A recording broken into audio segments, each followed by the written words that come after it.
When it comes to buying a car, we all want to feel like we are making a smart investment, right? But what if I told you that dealerships have changed the game, and not in your favor? You might think it is just inflation or supply chain challenges that are causing all the chaos in the auto industry.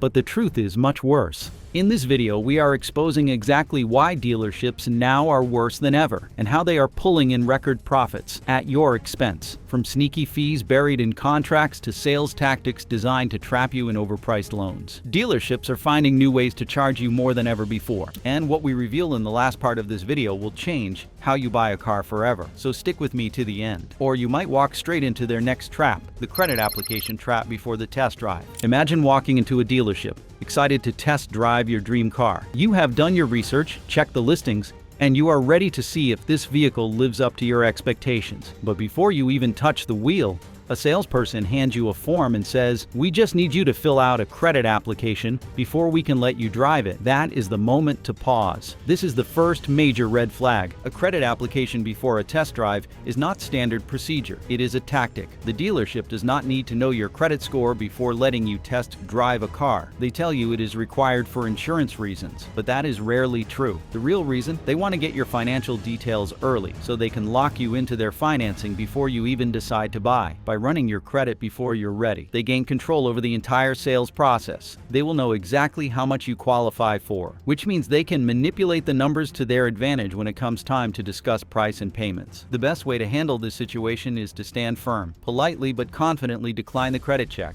and remind them that you are only there for a test drive. If they insist, walk away. A dealership that forces you into unnecessary steps before you even decide to buy is not looking out for your best interests. The real reason they want your credit information so soon is simple. If they control your financing, they control the deal. If you give in, you are allowing them to set the terms of your purchase before you even know if the car is right for you. But if you think that is sneaky, wait until you hear about the hidden fees that magically appear when you're ready to sign the paperwork. Hidden fees that do not exist. You have found a car online for an incredible price. The listing looked great, the features were exactly what you needed, and the price fit your budget. But when you sit down at the dealership to finalize the paperwork, something strange happens. The price has changed. Suddenly, there is an additional $1,995 reconditioning fee. The salesperson casually explains that this is standard and covers the cost of making the car lot ready. But here's the truth. This fee should have already been included in the advertised price. Reconditioning fees are a classic example of a dealership padding the price after you have committed to the purchase. And it does not stop there. Some dealerships add a market adjustment fee, claiming that due to high demand,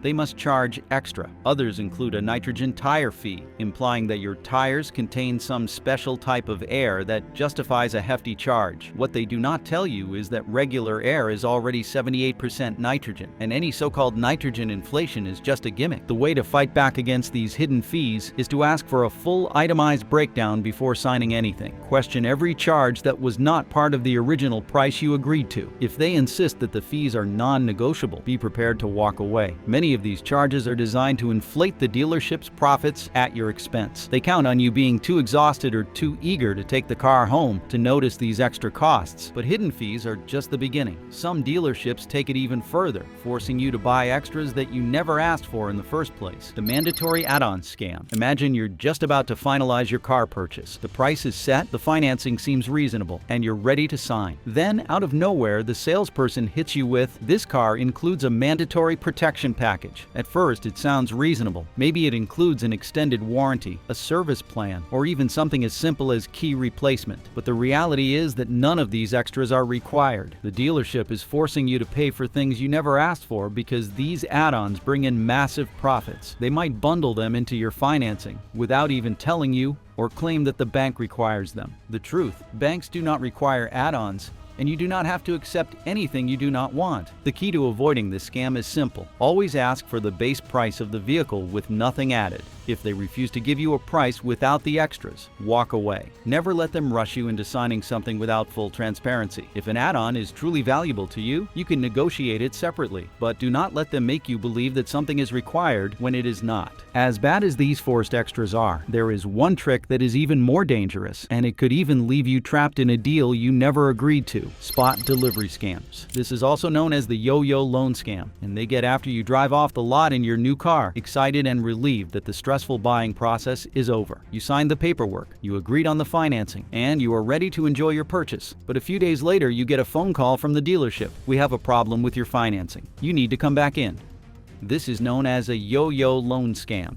The dealership lets you take the car before the financing is fully approved. Then, once you are emotionally invested, they claim there was an issue with your loan. They will tell you that your interest rate needs to be higher or that you need a larger down payment. Some will even say you must return the car, but only if you agree to new terms that benefit them. Here is how to protect yourself. Never take a car home unless the financing is 100% finalized. Ask for written confirmation that the loan has been fully approved by the lender. If a dealership calls you back days later to change the deal, do not negotiate. Instead, return the car immediately. They are counting on you feeling too attached to the car to walk away, but the moment they start changing the terms, the trust is gone. If you hear the words, "Your financing did not go through," do not panic. Simply remind them that a signed contract is legally binding. If they continue to pressure you, it is time to get legal advice. These dealership tricks are designed to exploit unsuspecting buyers, but with the right knowledge, you can turn the tables on them. By spotting these red flags early, you can protect your finances, avoid unnecessary stress, and walk away with a deal that actually benefits you. And if a dealership ever tries to pull one of these tricks on you,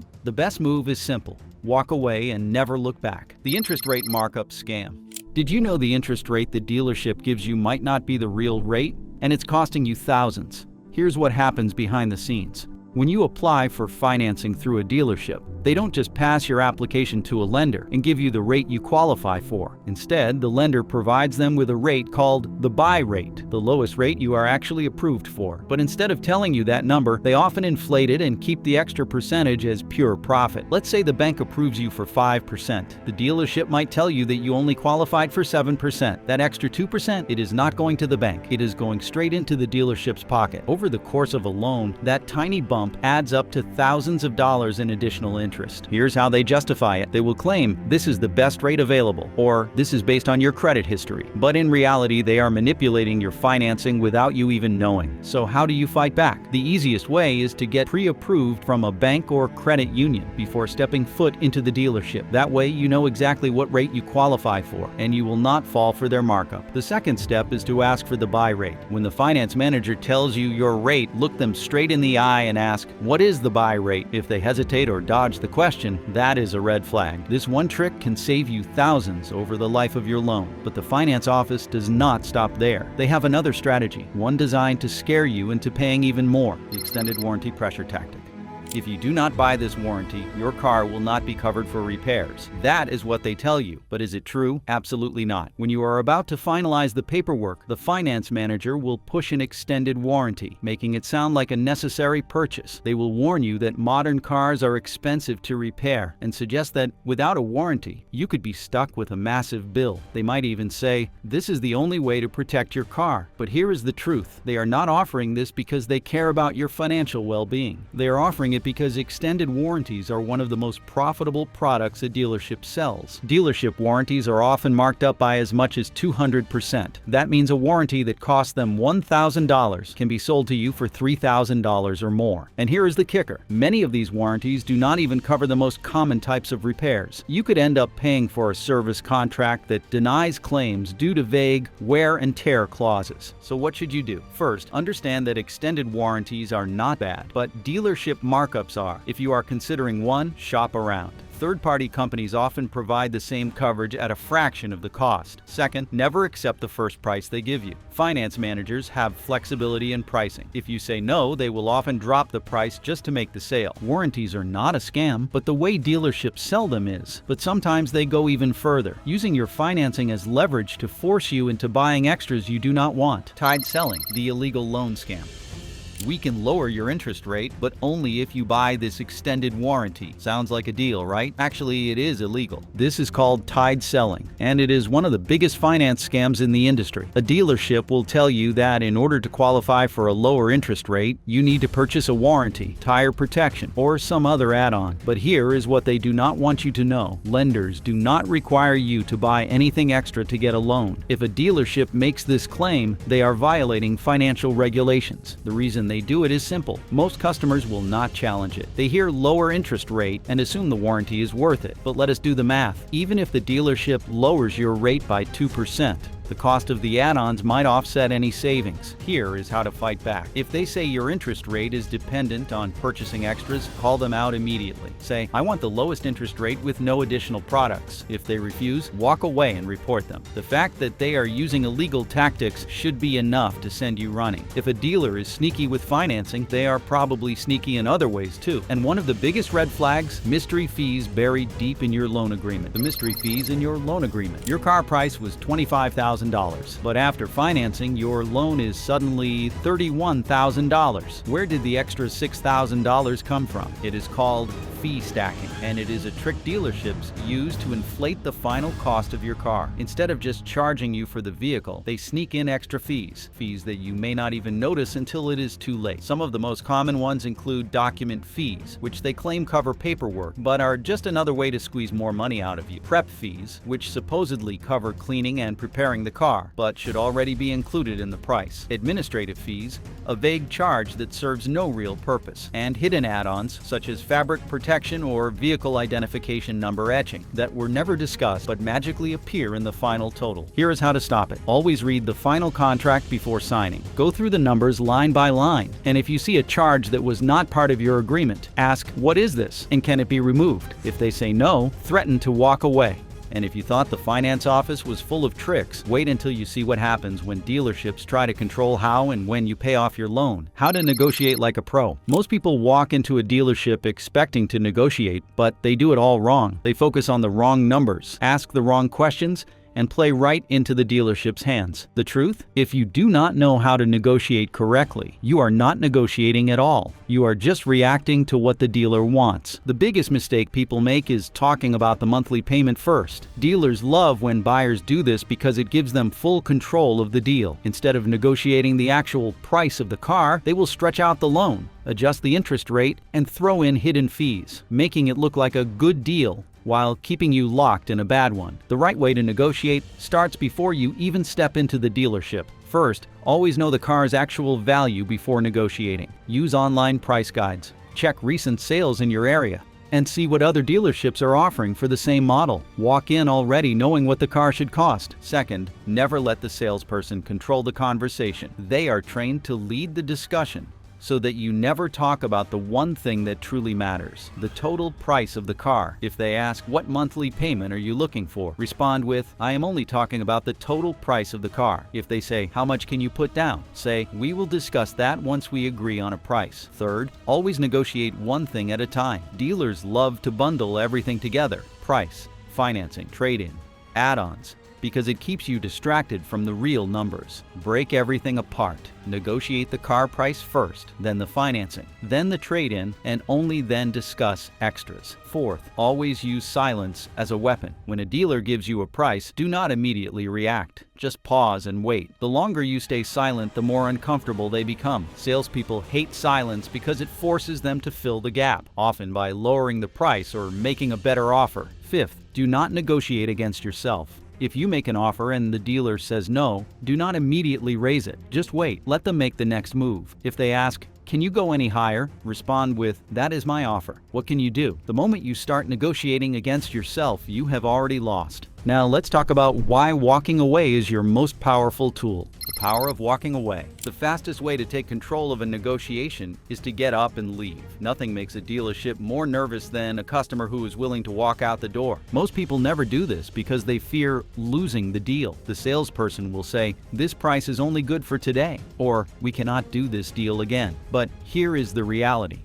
If the dealership truly wants your business, they will not let you walk out without trying to stop you. The moment you stand up to leave, you are signaling that you are not desperate. You are showing them that you are in control. Many times, as soon as you push back your chair and grab your keys, the salesperson will suddenly find a way to drop the price. The key is to walk away strategically. Do not just say, "I am leaving." Instead, give them a reason to chase you. If they will not lower the price, say, "I am going to check out another dealership that is offering a better deal." If they try to pressure you, say, "I need time to think. If this deal is still available tomorrow, I might be back." The biggest mistake buyers make is believing that dealerships hold all the power. They do not. The car needs to be sold. The longer it sits on their lot, the more money it costs them. They have monthly sales quotas, manager incentives, and profit goals to hit. Even if you leave and they do not chase after you, wait a day. Many times you will get a call or email with a better offer. And if not, there are plenty of dealerships who would be happy to sell you the same car. But what if the dealership truly refuses to lower the price?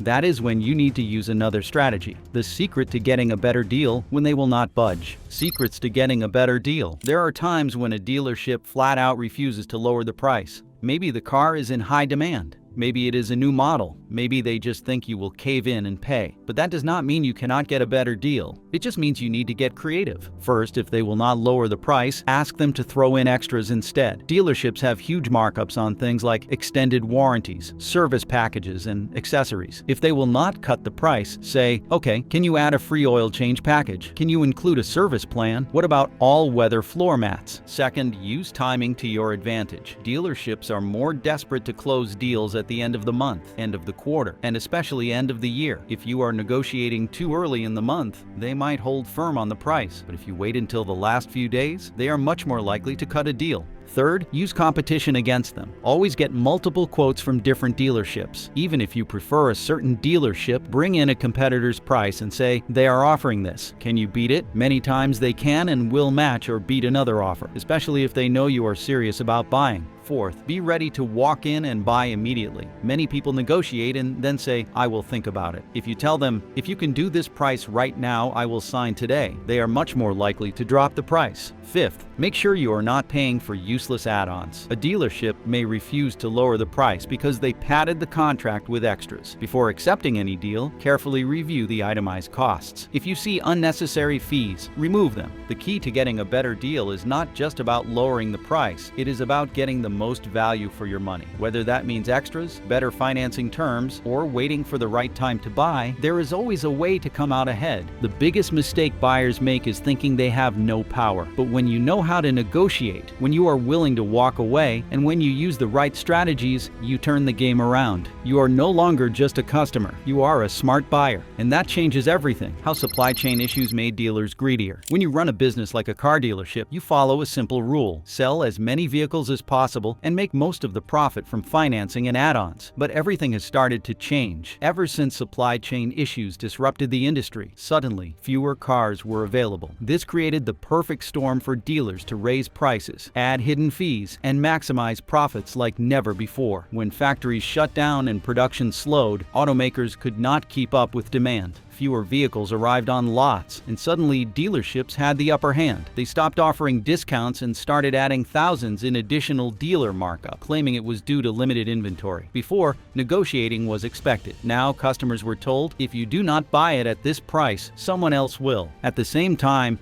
used cars skyrocketed in value. Dealerships that once made a few $100s per sale were now making thousands. Some even charged customers more than the manufacturer's suggested price, something that was once unheard of for regular vehicles. The worst part? Many dealerships kept these shady practices even after supply chain issues improved. Automakers are producing more cars again, but high prices, hidden fees, and bogus add-ons haven't gone away. Why? Because dealers realized how much extra profit they could make, and they are not eager to stop. Even though inventory is recovering, some dealers still push market adjustment fees and force unnecessary add-ons, pretending supply is tight. The truth? These tactics were never about shortages. They were about profit. So, if limited inventory drove prices up, what will bring them back down? Will competition force dealers to change, or do buyers need to push back? Let's discuss in the comments. Thanks for watching, and I'll see you there.